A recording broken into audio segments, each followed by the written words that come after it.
Am hasibtum an tadkhulul jannah?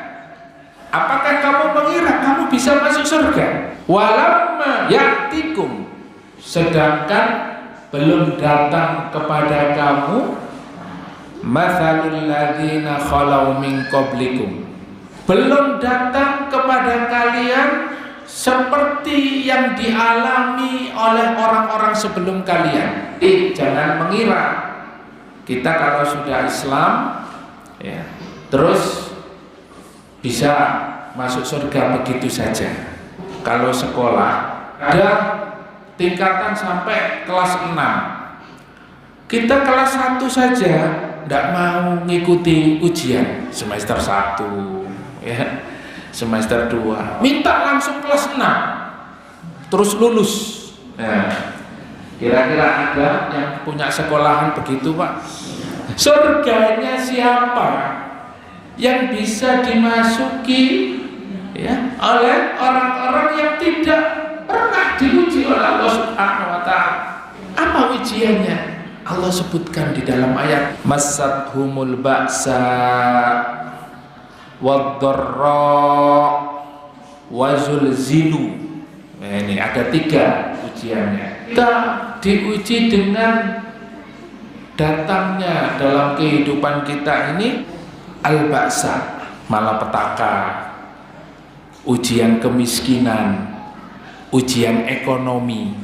Kadang-kadang Allah uji kita sakit. Wazulzilu, kita ini enggak sakit tapi hati kita itu terasa sempit, terasa tergoncang, takut nanti diusir mertua ya, diusir istrinya ya, diusir tetangga.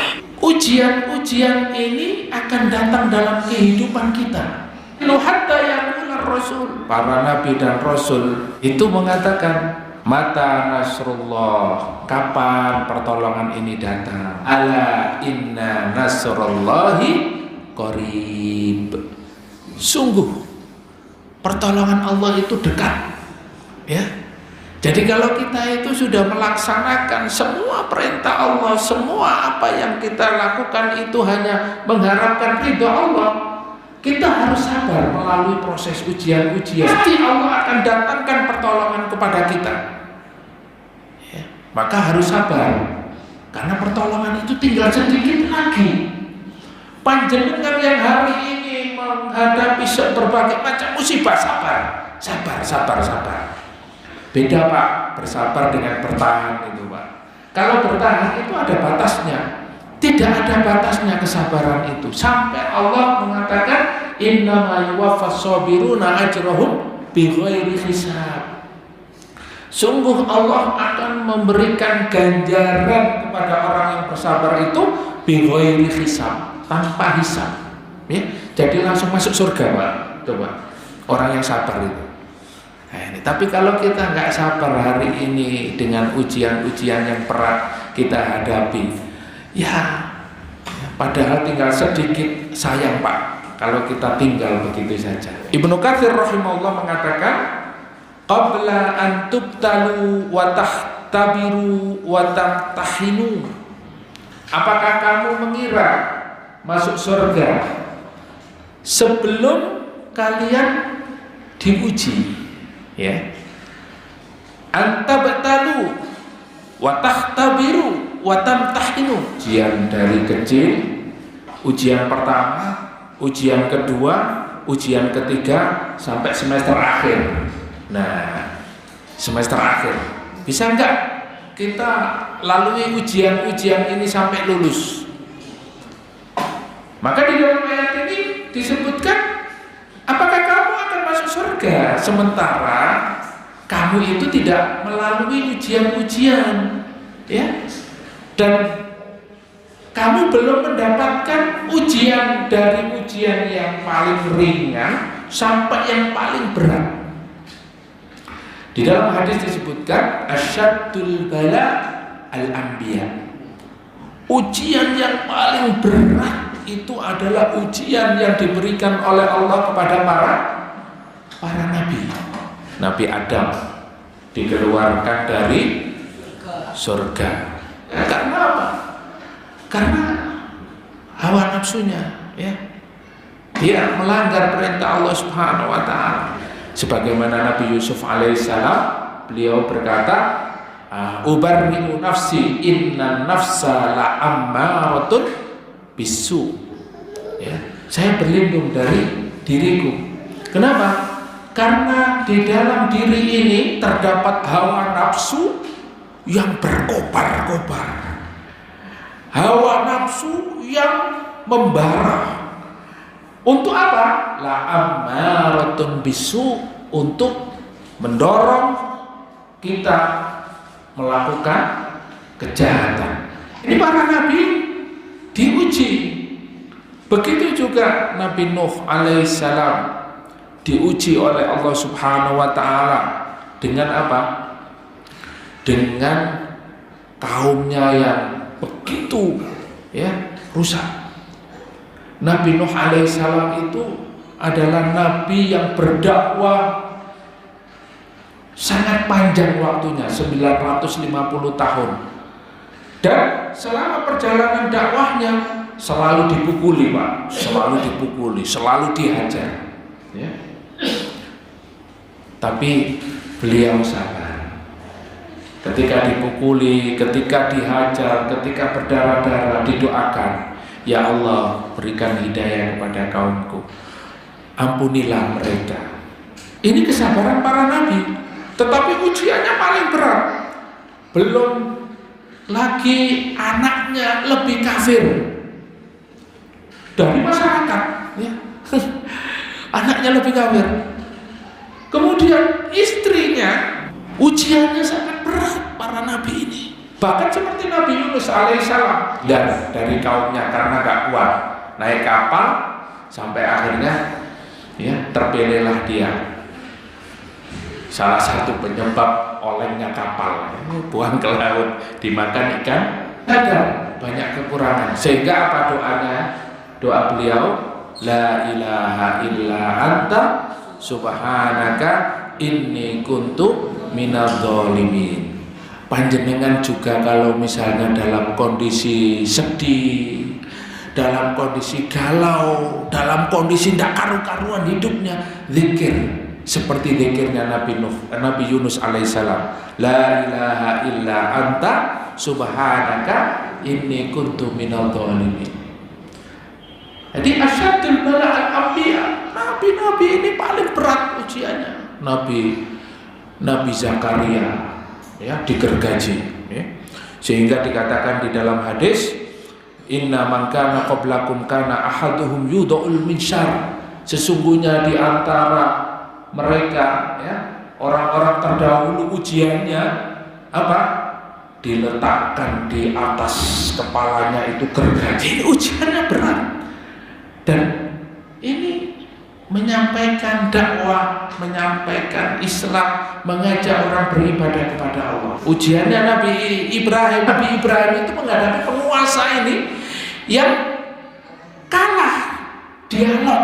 Bagaimana bisa dia menyembah Tuhan yang tidak bisa bicara, yang tidak bisa memberi makan, tidak bisa mengasih minum, tidak memberi manfaat dan manfaat? Bagaimana bisa dia sembah?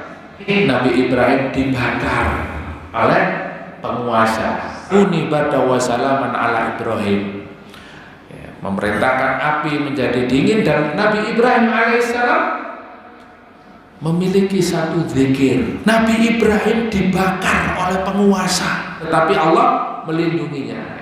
Apa yang dilakukan oleh Nabi Ibrahim alaihissalam? Zikirnya dicantumkan oleh Allah di dalam Al-Quran. Apa zikirnya? Hasbunallah wa ni'mal wakil, ni'mal maula wa ni'man nasir. Ujian dalam hidup itu pasti,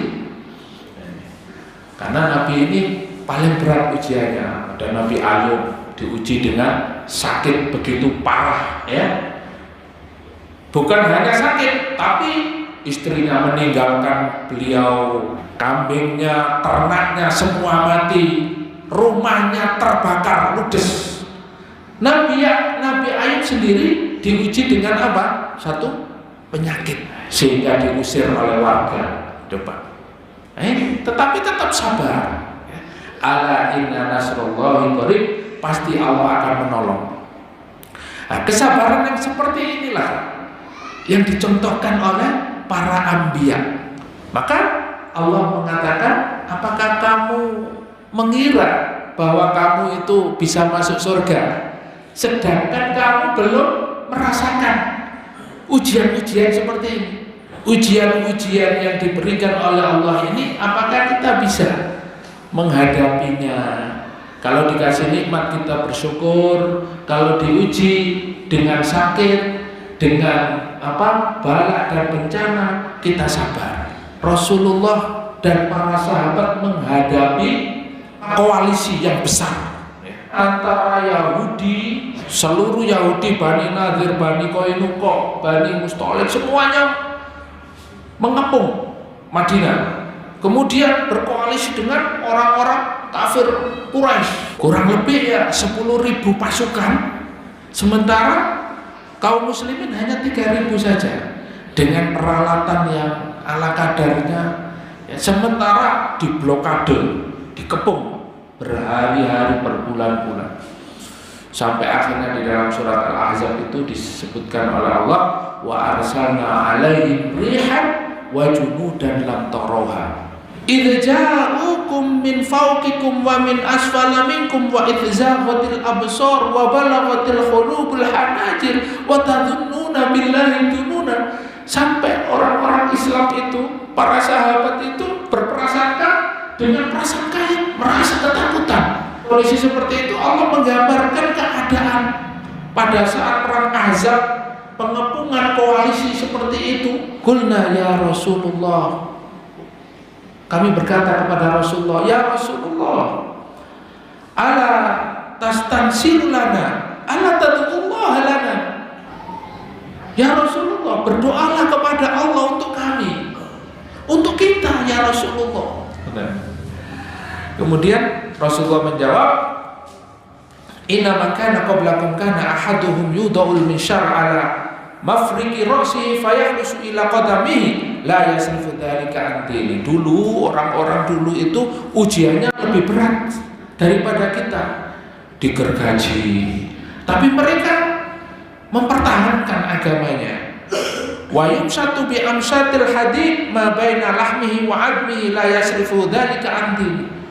Ya, disisir Pak dengan sisir besi sampai kulitnya ini, dagingnya ini mengelupas dan tulangnya kelihatan. La yasrifu an dini, tidak murtad dari agamanya, tidak meninggalkan agamanya.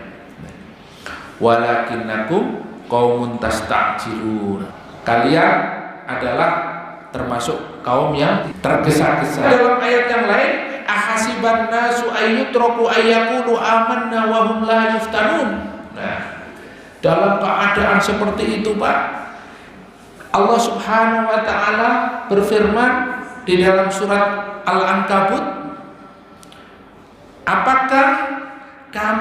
apakah manusia itu mengira ditinggalkan begitu saja, mengatakan beriman, wahum la yuftanun, sedangkan dia itu belum mendapatkan ujian. Ujian-ujian itu akan diberikan oleh Allah tergantung dari kadar keimanannya. Nah, panjenengan imannya semakin kuat, semakin diuji dengan ujian yang juga semakin berat. Kalau mau sukses, ya kita harus siap dengan ujian berikutnya. Sama kalau kita ikut pelatihan menjadi usaha pengusaha sukses, kita harus mengikuti pelatihan-pelatihan dan ujiannya pun bermacam beragam. Semakin tinggi maka semakin sukses. Nah, orang beriman juga seperti itu kata Allah. Apakah kamu mengatakan begitu saja beriman tapi kamu tidak pernah diuji? Walaqad fatanna alladziina min qablihim, dan kami telah menguji orang-orang sebelum kalian. Fala ya'lamanallahu alladziina shadaqu wa la ya'lamannal kadzibin. Agar Allah mengetahui Bapak Ibu, saudara sekalian yang beriman, alladziina shadaqu, apakah kalian itu betul-betul benar keimanannya, Sudah benar keimanan panjenengan kepada Allah Subhanahu wa taala, ataukah hanya ya sebatas kita ya mencari keuntungan? Ya. Kalau betul-betul beriman kepada Allah Subhanahu wa taala, kalian pasti melalui ujian ini dengan sukses. Atau kalian itu ya seperti orang munafik. Orang munafik itu wa idza laqul ladzina amanu qalu amanna. Kalau ketemu dengan orang beriman, dia mengatakan beriman. Wa idza khalau ila syayatinihim qalu inna ma'akum innama nahnu mustahzi'un. Nah, jadi keimanannya itu hanya sekedar pura-pura. Nah, kita yang mana? Kalau betul-betul kita beriman kepada Allah, pasti diuji. Ya, ujiannya ringan atau berat tergantung kadar keimanan kita kepada Allah Subhanahu wa taala.